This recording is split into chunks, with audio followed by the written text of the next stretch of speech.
First of all, I want to officially welcome you. Thank you for taking part in this training.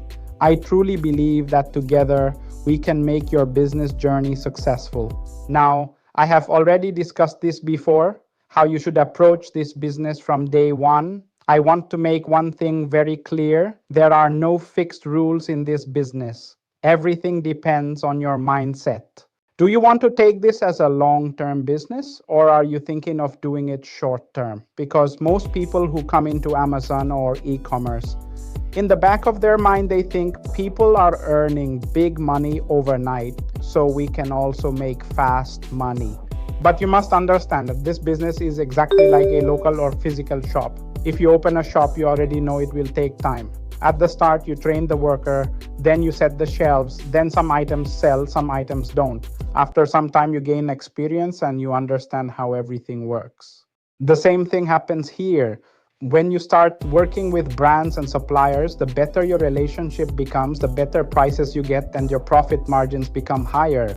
This is exactly what I want you to understand. Clear your mindset from the beginning. This is not an overnight game. This is a slow and steady game. We observe products properly, we evaluate them, and then we list them on our store or on Amazon. It's simple, just like running our own shop. The only difference is that here your shop is on Amazon. In a physical shop, you must be there in person, but in e-commerce, your shop keeps running whether you are at home, outside, or even traveling anywhere in the country. Your business keeps working for you, and that is the biggest advantage of this business. I believe you might be finding this lecture interesting. Let me explain the process, the way it actually works. There are two types of Amazon accounts: individual and professional. An individual account is for a single person, while a professional account is for a company or organization that wants to sell under a business name. It depends on what you choose. In the individual account, there are certain restrictions. You cannot list a huge inventory, and it's mainly used for testing the market and understanding how Amazon's algorithm works. With an individual account, whenever you sell a product, Amazon charges $1.49 per item sold in Canada. This fee is separate from Amazon's pick and pack fees, storage fees. These fees will still apply, but they are not included in the per item charge. The individual account does not charge you a monthly subscription fee. A professional account. In the professional account, the situation is different. If you sell only in Canada, list and sell products only in the Canadian marketplace, then you pay the professional subscription fee of $29.99 per month. If you list products in the US marketplace and start selling there, Amazon will charge the professional subscription fee of $39.99 per month for the US. If you want to sell in both Canada and the USA at the same time, then Amazon charges the combined subscription fees for both marketplaces, $39.99 per month.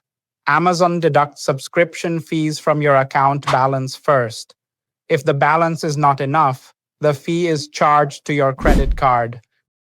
There are some tools that we use. First, we buy one tool. Then after that, we continue using it for research work. With the help of these tools, we find products and check their validity. One of the most preferable tools in the Amazon wholesale business is Keepa. After that, we can move to Smart Scout, which gives us information about brands. There are also other tools like SellerAmp, through which we can easily evaluate products. Smart Scout is a little costly, but it offers a 7-day free trial, which we can use first. If we get good results from it, then we can decide to buy it later. SellerAmp also provides a 15-day free trial.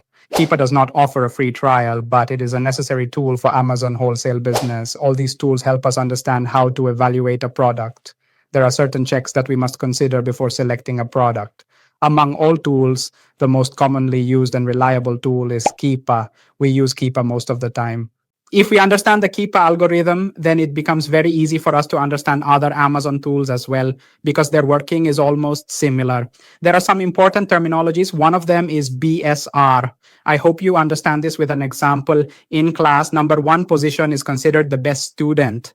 The same example applies to products on Amazon. Every product has a bestseller rank, BSR. Amazon gives ranking in numbers, which shows at what position the product stands. For example, if one product has a BSR of 100,000 and another product has a BSR of 500, then the product with BSR 500 is performing much better. The product with BSR 100,000 is not performing well. Its sales are low and it is not a fast moving product. If you choose a product with a very high BSR, then the product will sell slowly. Your inventory can get stuck and the money you invested will also get stuck. On the other hand, if you select a product with a BSR around 500, then most likely its sales will be very good. The benefit of this is that you can rotate your inventory faster and your cash flow becomes better. Now let's talk about ASIN. Every product listed on Amazon has a unique identification number. This number is called ASIN. ASIN tells us complete information about a product and helps us track it on Amazon. Unique number given by Amazon itself. The seller cannot choose it, cannot edit it, and cannot change it.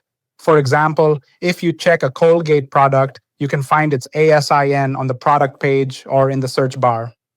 If you want to find a product on Amazon, it is better to search by ASIN instead of product name. When you enter the ASIN in the Amazon search bar, the exact product opens directly. If the product does not open directly, Amazon shows product details where you can see the product status and full information. You can also see when the product was first listed on Amazon. For example, a product might show that it was first available on Amazon in November 2019. On the product page, you can also see model number given by the seller, item number, EAN, UPC. Some of these numbers can change, but ASIN remains the same. Now let's understand ranking BSR. When a product is listed on Amazon, it gets a bestseller rank BSR. A low BSR number means better sales. For example, BSR 1 or 100 means very good sales. BSR 100,000 means low sales. So a product with BSR 100 is selling much better than a product with BSR 100,000. After that, we also check ratings and reviews. For example, if a product has 4.7 rating, 559 total reviews, this is a good product and should be considered. But if a product has 3.2 or 2.9 rating, then we should avoid that product because customers are having bad experiences and leaving negative reviews. When selecting a product, we should always choose products with ratings above 4, such as 4.0, 4.1, 4.5, or higher. These products are more reliable and safer to sell. This content represents my dedicated efforts to create valuable Amazon FBA educational material for you. If you find this video useful and informative, please like, subscribe, and share it with your friends. Your support truly motivates me to keep delivering even better content for you. If you have any questions or need clarification on any topic, feel free to leave a comment. I will make sure to address your queries in the next lecture.